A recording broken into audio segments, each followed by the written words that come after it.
Halo, selamat datang di channel Manisit. Dunia ekonomi global saat ini sedang mengalami perubahan besar yang jarang terjadi dalam sejarah. Perubahan itu adalah semakin banyaknya negara yang mulai mencari alternatif selain dolar Amerika Serikat sebagai mata uang utama dalam perdagangan internasional. Fenomena ini tentu bukan hal kecil, karena sejak Perang Dunia II dolar telah menjadi simbol dominasi ekonomi, keuangan, bahkan geopolitik. Tetapi sekarang, banyak negara mulai merasa bahwa ketergantungan terhadap dolar justru menimbulkan kerentanan, baik dari sisi ekonomi maupun politik. Pertanyaan yang muncul adalah, apa sebenarnya dampak dari semakin banyak negara yang berusaha melepaskan diri dari dominasi dolar? Dan bagaimana hal itu bisa memengaruhi perekonomian global, termasuk Indonesia? Untuk memahami hal ini, kita perlu melihat dulu bagaimana dolar bisa mendominasi sistem keuangan dunia. Sejak berakhirnya Perang Dunia II, melalui perjanjian Bretton Woods tahun 1944, dolar Amerika ditetapkan sebagai mata uang cadangan dunia, didukung oleh cadangan emas. Walaupun sistem itu runtuh pada tahun 1971, ketika Presiden Nixon memutuskan hubungan antara dolar dan emas, dolar tetap mempertahankan dominasinya. Hal itu karena ekonomi Amerika tetap kuat, dan banyak komoditas dunia, khususnya minyak, diperdagangkan dalam dolar.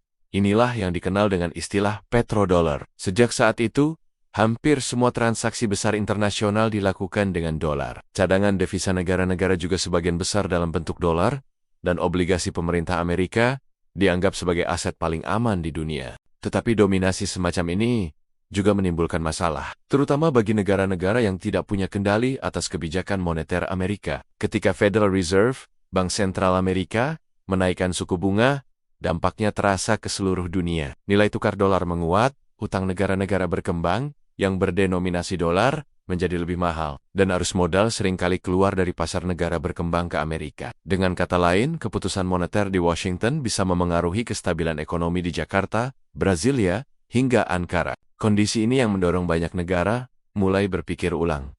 Apakah bijak jika mereka terlalu bergantung pada satu mata uang? Disinilah muncul tren de-dolarisasi. Negara-negara seperti Rusia, Tiongkok, India, Brasil, bahkan negara di Timur Tengah mulai mendorong penggunaan mata uang lokal atau mata uang lain dalam perdagangan internasional. Rusia, misalnya, sejak terkena sanksi ekonomi berat akibat invasi ke Ukraina, hampir dipaksa untuk mencari alternatif selain dolar. Mereka semakin banyak menggunakan rubel, yuan, dan bahkan rupiah dalam perdagangan energi. Tiongkok, sebagai ekonomi terbesar kedua di dunia, juga semakin aktif mendorong penggunaan yuan, terutama dalam perdagangan dengan negara-negara berkembang. Dan di kawasan Belt and Road Initiative, Brasil dan Argentina juga berdiskusi mengenai kemungkinan menciptakan mata uang bersama di Amerika Latin untuk mengurangi dominasi dolar. Bahkan di kawasan Asia Tenggara, beberapa negara mulai memperkuat kerjasama dalam penggunaan mata uang lokal untuk transaksi bilateral. Jika tren ini terus berlanjut, dampaknya tentu akan sangat besar.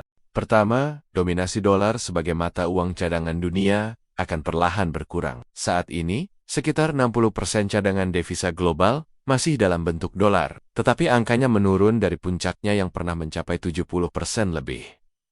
Penurunan ini memang belum drastis, tetapi menunjukkan arah pergeseran. Jika banyak negara mulai mengurangi porsi dolar dalam cadangan devisanya, permintaan terhadap obligasi pemerintah Amerika bisa berkurang. Hal ini akan mempersulit Amerika dalam membiayai defisit anggarannya yang sangat besar. Karena selama ini mereka bisa dengan mudah mencetak utang dalam mata uang sendiri yang selalu dibutuhkan dunia. Dalam jangka panjang, ini bisa melemahkan posisi ekonomi dan politik Amerika. Dampak kedua adalah munculnya sistem keuangan global yang lebih multipolar. Artinya, tidak ada satu mata uang yang benar-benar dominan, melainkan ada beberapa mata uang yang digunakan bersama-sama. Yuan Tiongkok mungkin akan memainkan peran lebih besar. Euro tetap penting di kawasan Eropa, sementara mata uang lokal di kawasan tertentu juga akan semakin aktif digunakan. Sistem multipolar ini bisa menciptakan keseimbangan baru, tetapi juga bisa menimbulkan ketidakpastian. Bayangkan jika sebuah perusahaan ingin bertransaksi lintas negara dengan banyak pihak. Mereka harus mempertimbangkan fluktuasi berbagai mata uang,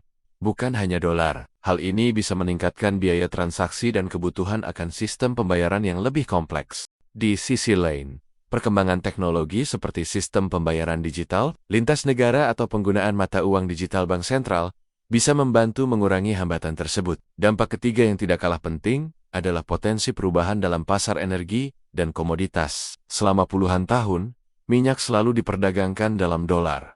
Tetapi kini, ada tanda-tanda perubahan. Arab Saudi, yang selama ini menjadi mitra utama Amerika dalam menjaga sistem petrodolar, mulai terbuka untuk menerima pembayaran minyak dalam yuan, terutama dari Tiongkok, yang merupakan pembeli minyak terbesar mereka. Jika tren ini semakin luas, petrodolar yang selama ini menjadi pilar dominasi dolar bisa terguncang. Hal ini tentu akan mengubah arsitektur keuangan global secara mendasar, karena perdagangan minyak adalah salah satu aliran keuangan terbesar di dunia. Bagi negara-negara berkembang seperti Indonesia, dampak dari de-dolarisasi bisa bersifat ganda. Di satu sisi, ini membuka peluang untuk memperkuat peran rupiah dalam perdagangan internasional, khususnya dengan mitra utama seperti Tiongkok, Jepang, atau negara-negara ASEAN. Bank Indonesia juga sudah mulai mendorong penggunaan mata uang lokal dalam kerjasama regional yang dikenal dengan local currency settlement. Dengan cara ini, Indonesia bisa mengurangi ketergantungan terhadap dolar, sekaligus menekan risiko fluktuasi nilai tukar ketika dolar menguat. Ini tentu baik bagi stabilitas ekonomi nasional, terutama dalam mengurangi tekanan terhadap rupiah dan cadangan devisa. Namun, di sisi lain, perubahan ini juga membawa tantangan. Sistem global yang selama ini relatif stabil,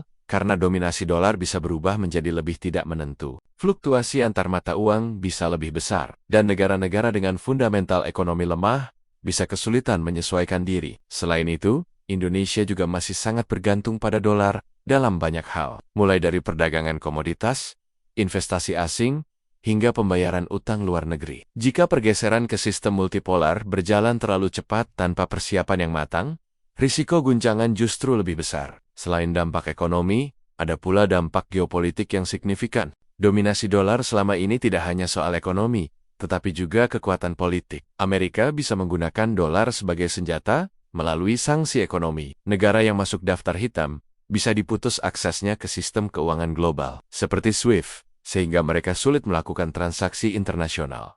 Rusia sudah merasakan langsung hal ini, maka tidak heran jika banyak negara mulai mencari alternatif agar tidak mudah ditekan melalui senjata finansial. Dalam dunia yang semakin multipolar, kekuatan Amerika mungkin berkurang, sementara Tiongkok dan blok-blok ekonomi lain akan mendapatkan ruang lebih besar. Hal ini bisa memicu gesekan baru, tetapi juga membuka peluang bagi negara-negara berkembang untuk memiliki posisi tawar yang lebih baik. Lalu bagaimana prospek ke depan? Apakah dolar benar-benar akan kehilangan statusnya sebagai mata uang utama dunia? Banyak analis menilai bahwa meskipun tren de-dolarisasi nyata adanya, dolar masih akan dominan dalam waktu lama. Alasannya sederhana.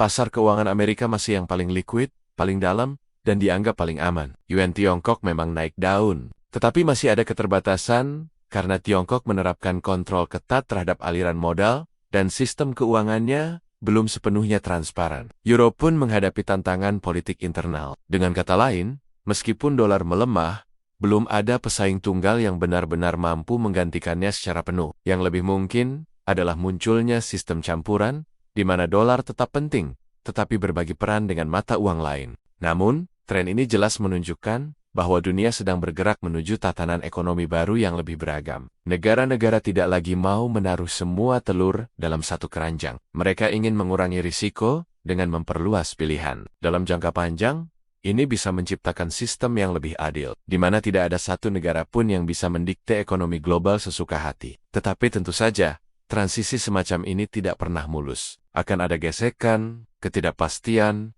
bahkan mungkin krisis di sepanjang jalan. Bagi Indonesia, kunci utamanya adalah mempersiapkan diri. Penguatan rupiah, stabilitas makroekonomi, pembangunan sistem pembayaran lintas batas, serta diplomasi ekonomi dengan berbagai negara harus diperkuat. Indonesia tidak bisa hanya menjadi penonton dalam perubahan besar ini. Justru, di tengah pergeseran global, selalu ada peluang bagi negara berkembang untuk mengambil posisi strategis, selama mereka mampu membaca arah angin dengan cermat. Akhirnya, kita bisa mengatakan bahwa dampak dari semakin banyak negara yang mencari alternatif dolar adalah lahirnya era baru dalam sistem keuangan global. Era di mana kekuatan lebih tersebar, risiko lebih beragam, tetapi juga peluang lebih luas. Dunia mungkin akan menjadi lebih kompleks, tetapi juga lebih seimbang. Pertanyaannya, apakah kita siap menghadapi perubahan itu? Terima kasih sudah menonton sampai akhir. Jangan lupa untuk like, share, dan subscribe channel Manisit agar tidak ketinggalan pembahasan menarik lainnya seputar ekonomi global, politik, dan strategi keuangan. Sampai jumpa di video berikutnya.